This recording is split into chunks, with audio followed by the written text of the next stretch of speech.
Welcome to the Rialto Marketing Podcast. Today's episode is a revenue acceleration series interview where we talk to seven-figure B2B business owners and their growth-focused executives who are actively trying to grow their businesses and get to the next level.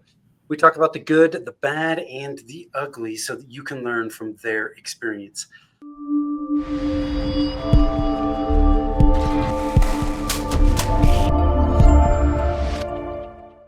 Hi, I am Tim Fitzpatrick with Rialto Marketing, where we believe marketing shouldn't be difficult. Thank you so much for taking the time to tune in. I am super excited to have Alicia Picard from Connext with me today. Alicia, welcome and thanks for being here. Tim, thank you so much. It's great to be with you today. Thanks for having me. Yeah, I'm excited to dig into this with you today. Before we do that, I want to ask you a few rapid fire questions. Are you ready to jump in with both feet? I'm ready to roll. Okay. So very quickly, what do you do and how long have you been doing it? Connext is a technology services company, and I've been with them a year. Prior to that, I worked with another technology company and we were acquired. I'd been with them for 3 years, so in total 4 years. So Okay. I'm Vice President, Customer Success and Engagement, but what does that really mean? As I think about what do I do, my job is influencing the perception of different stakeholder groups. From a marketing perspective, it's who are our suspects, our prospects, working on our brand, and what's the messaging we're putting out that resonates with our ICP. From a standpoint of influencing our employees and how engaged they are in our business, our engagement team reports up to me, and we measure satisfaction with our employees, but also wanting to gain, we want to influence we want to be an employer of choice and really lean into our values and being a culture that cares with people. And so making sure that we're leaning into that and what we think we're doing is being perceived that way. And then lastly, with our customers, from a customer success standpoint, how are we delivering based on what their perceptions are to what they thought they would be getting to what we're actually delivering, and using surveying and closed loop feedback to gauge those things. Gosh, that's all you have to do? That's only part of it. Yeah, that's it. That's a lot. What's the most important lesson you've learned in doing this, or even if it's just from your professional career? Yeah. So a few weeks ago, we do a lunch with the leader program, and I had taken some of the team to lunch, and I got asked the question, a similar question to this, and that answer is, when you're making decisions based on fear, that's really learning that whether you're afraid to make a decision and do something, or do something that is good for the business, when you're letting that, I don't know if you ever heard about like the monkey in your brain and the elephant. One's the rational and one's the emotion. Decision making by emotion is really a difficult thing, and that's where that fear comes from, and limiting yourself because of fear. Yeah, fear is not a good place to make decisions from. And we've all been there. Yeah. And some of that gets into one of the best books that I've ever read was Chris Voss's, what is the name? Never Split the Difference. Okay. I don't know if you've read this or not, but No. he's a former hostage negotiator. Okay. And he talks about the power of negotiating in all aspects of your life, and not being afraid to either ask those questions or negotiate is really a powerful thing to learn.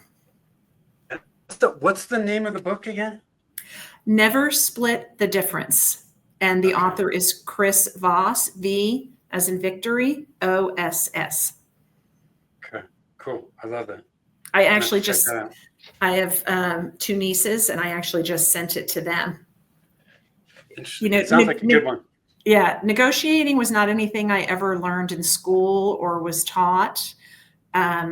That's not a polite thing to do, negotiating salaries or price of things. So that was something I recently sent to both of my nieces. I mean, if we think about it, at a basic fundamental level, we negotiate every day. Mm-hmm. I mean, I negotiate with my kids every day. Yeah. Right? It's The master negotiators. yeah, exactly. So definitely have to check that out. Mhm. Hey, we know that there's ups and downs with work. Any kind of mantra or something motivational you say to yourself or share with the people on your team to push through those times of challenge? Yeah. A few months ago, I started on a regular basis every Monday morning early. I send a motivational quote, whether it's about business or personal, but just something to kick off and start that week.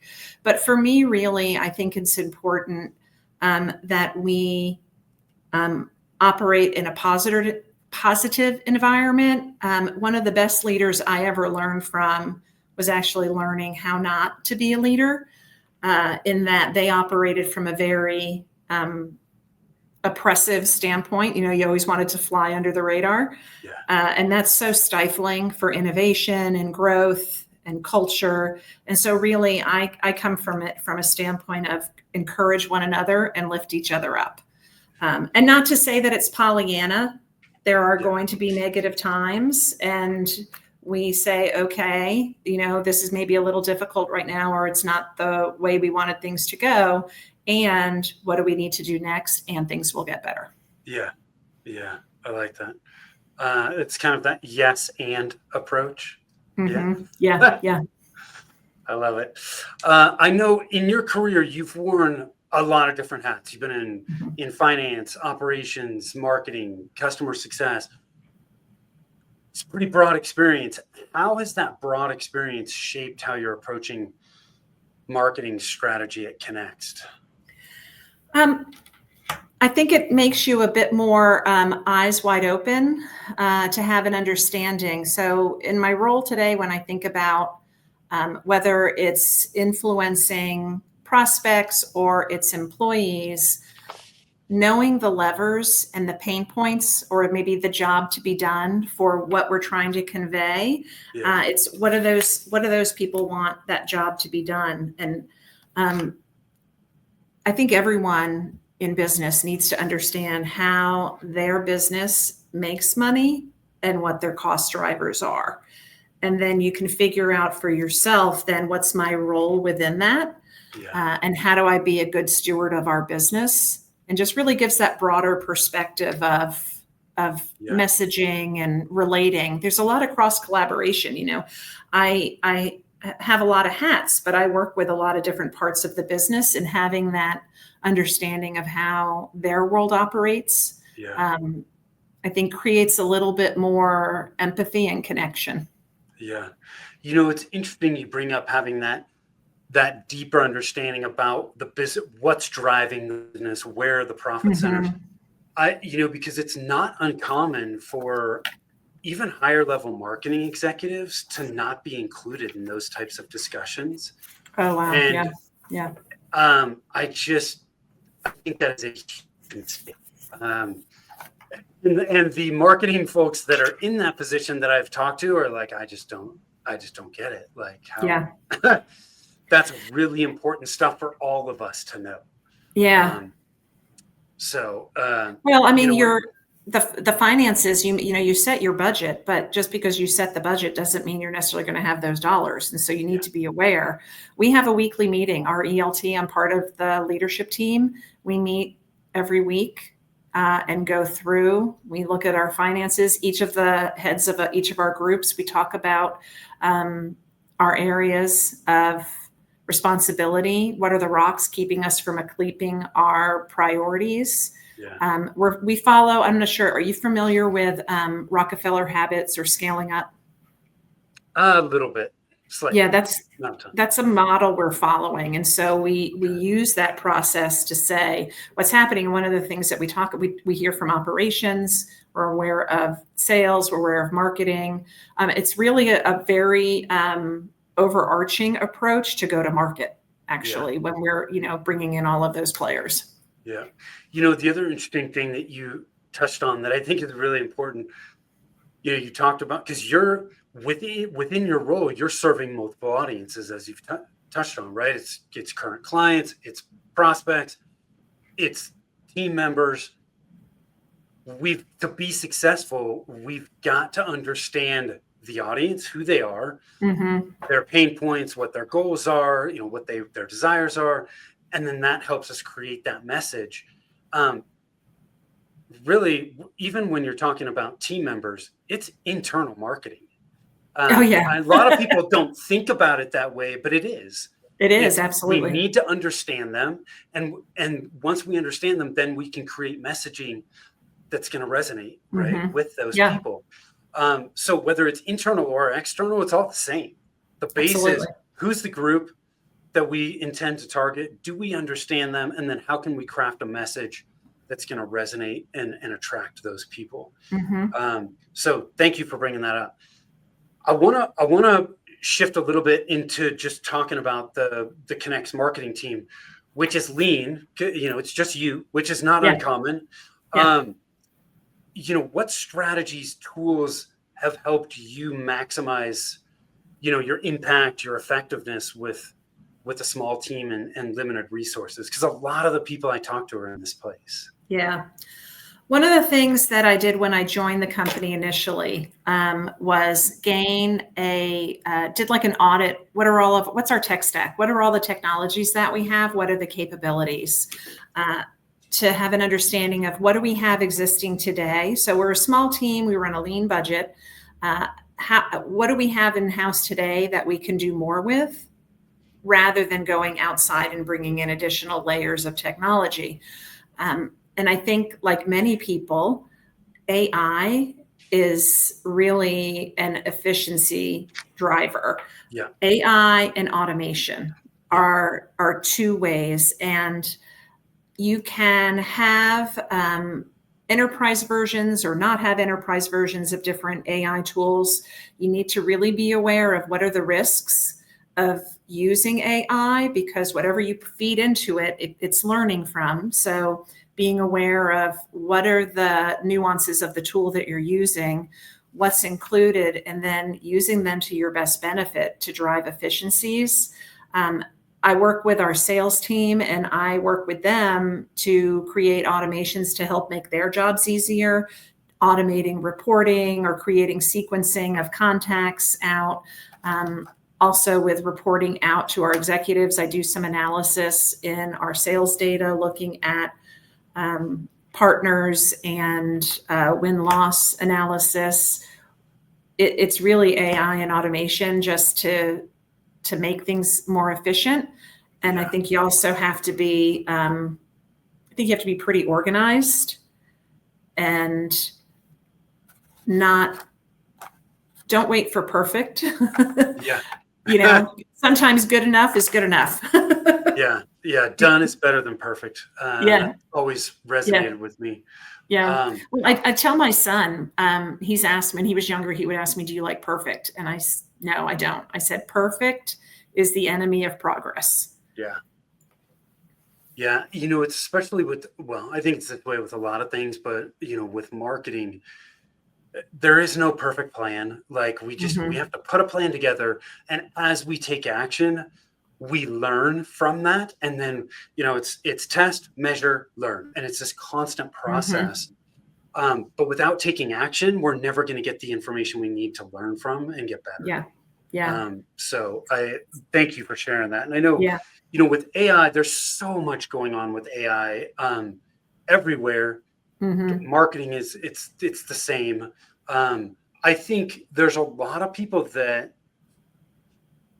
AI and automation go hand in hand, and maybe those lines cross. And I feel like it's really important to not get lost in the fact that AI, even if AI is not automated, there are significant efficiencies.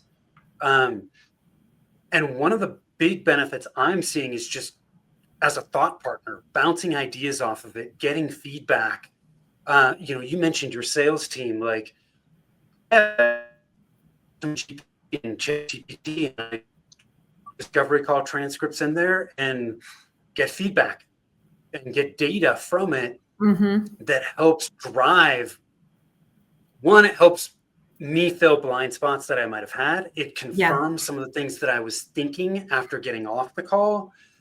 And then it helps drive my interactions down the line because I just keep going back into that same chat, moving things down the road, And so there's so many ways we can use it.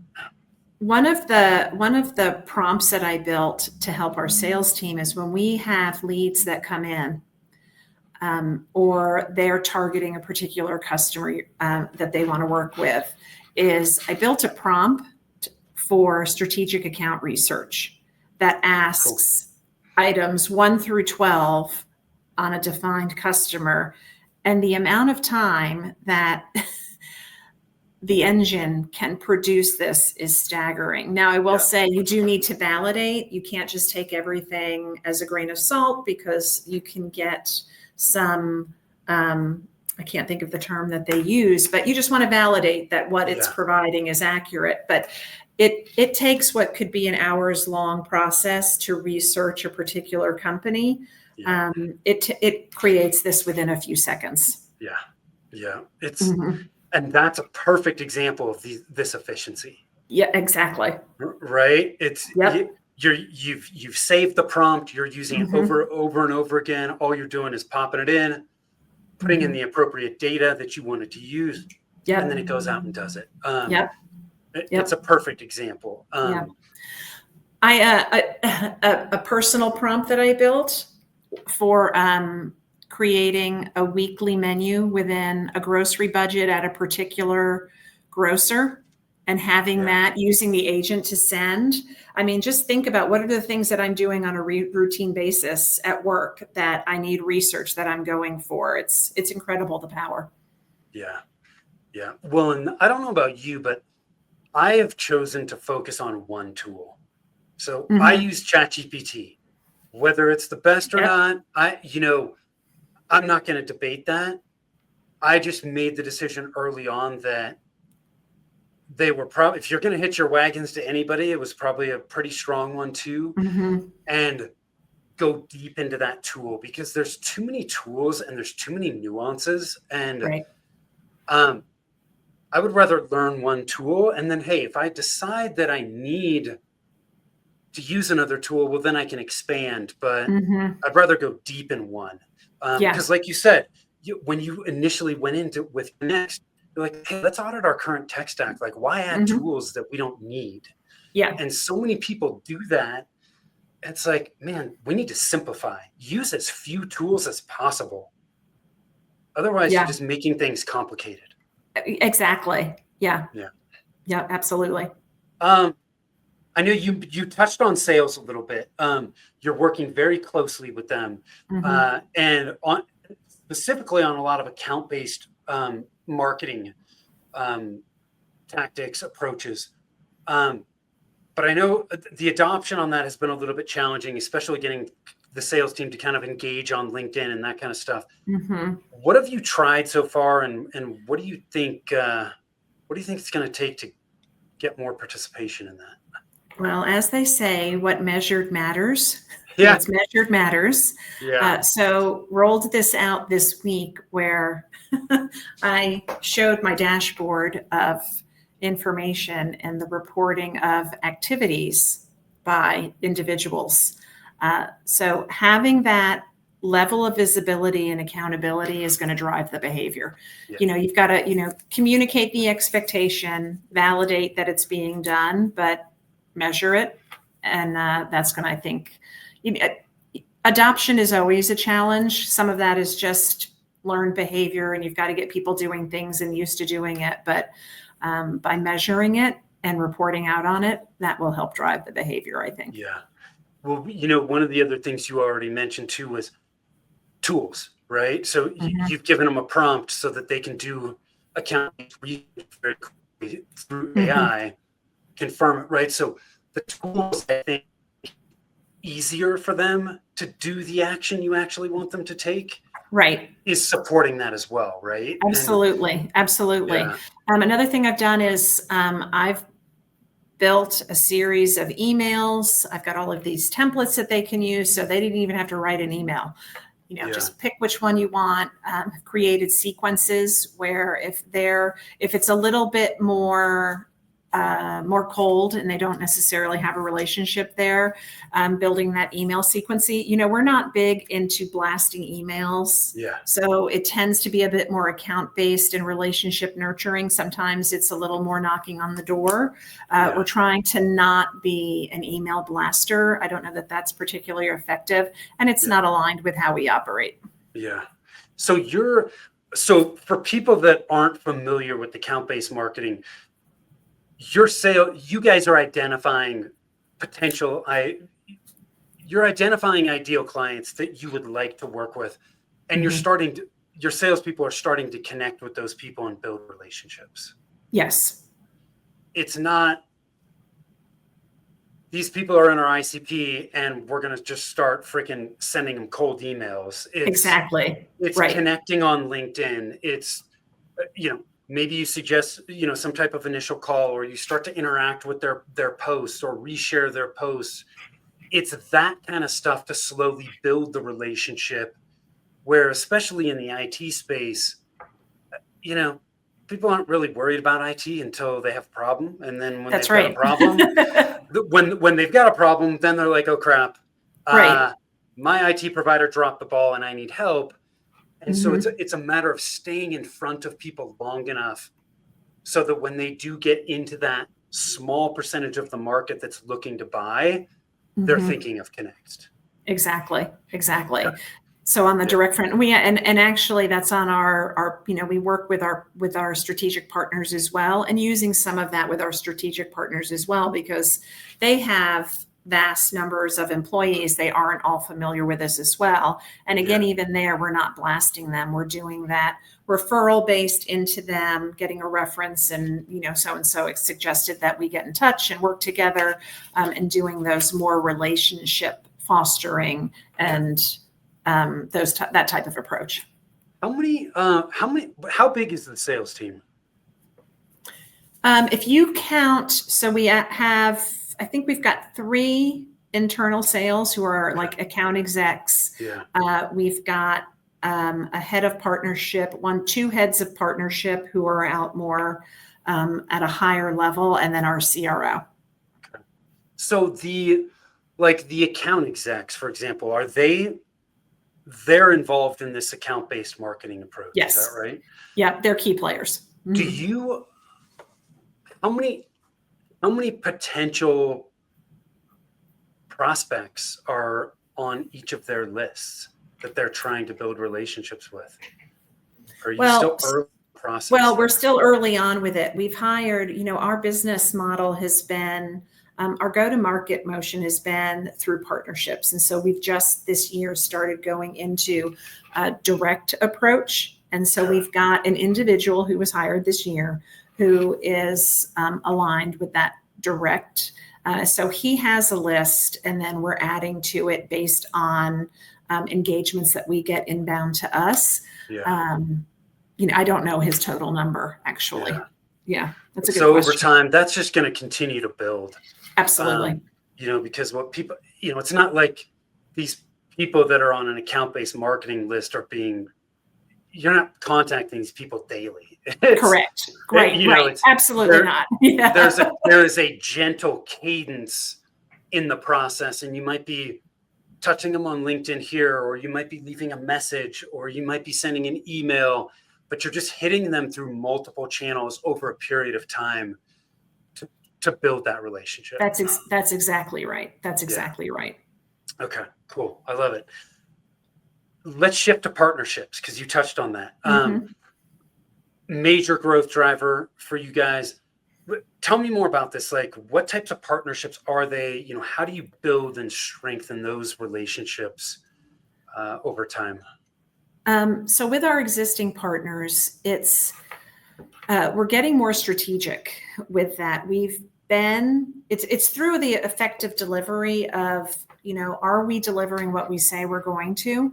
When you're working with large systems integrators or carriers, if you misdeliver on, you don't get a whole lot of at-bats. And if you misdeliver on them, you're not going to see a whole lot more. So it's not just the account executives and their relationship building, it's across the entire ecosystem of our business who is engaging with them. So the operations team that works with them,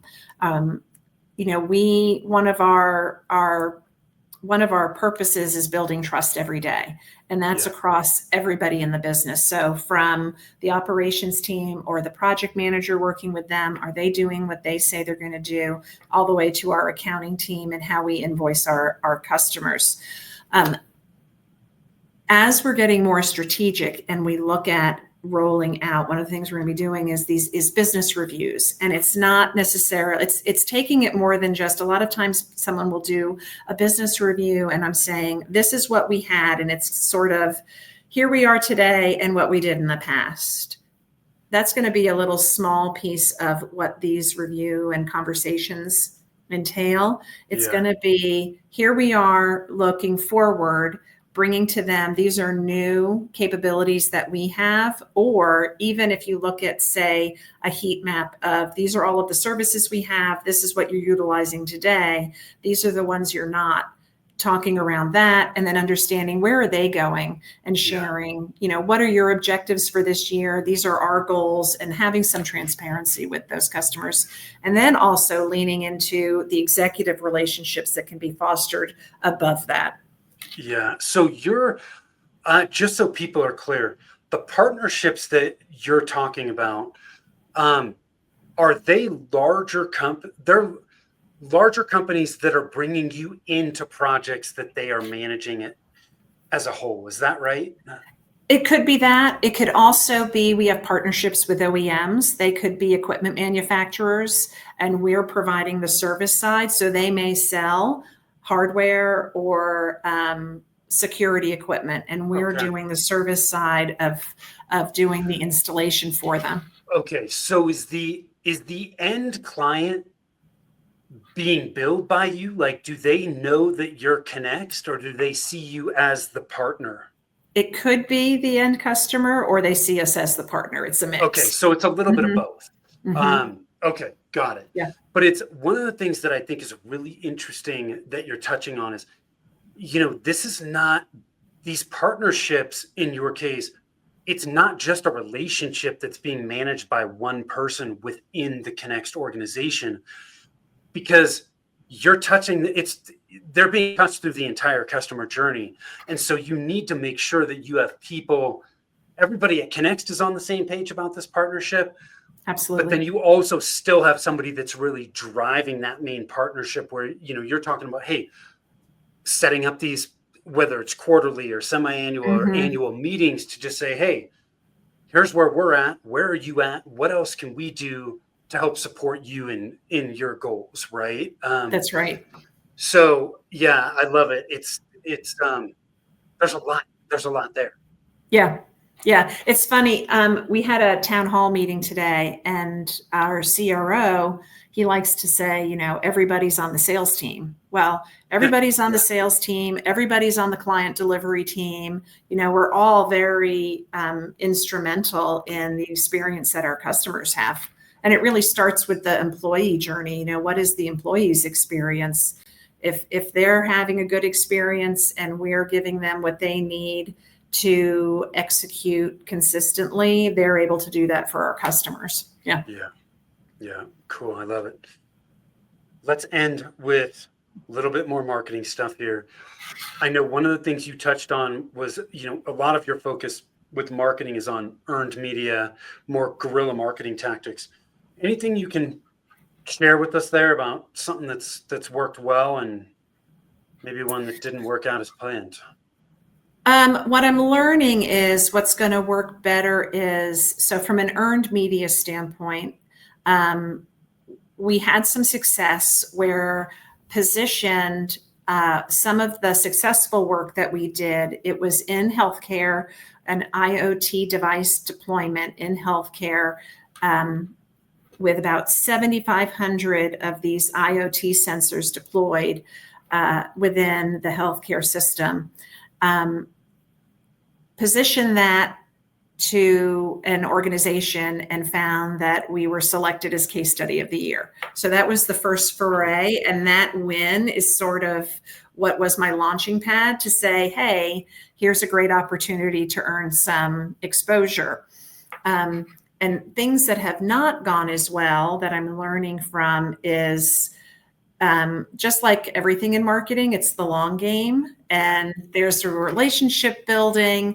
And from research that I've done, I haven't had the success yet, so I'll have to touch base and let you know when this is successful. Cool. But the positioning of expert people versus a success story will be more successful. So I will check back with you and let you know if by positioning a success story, that's not always going to be the win.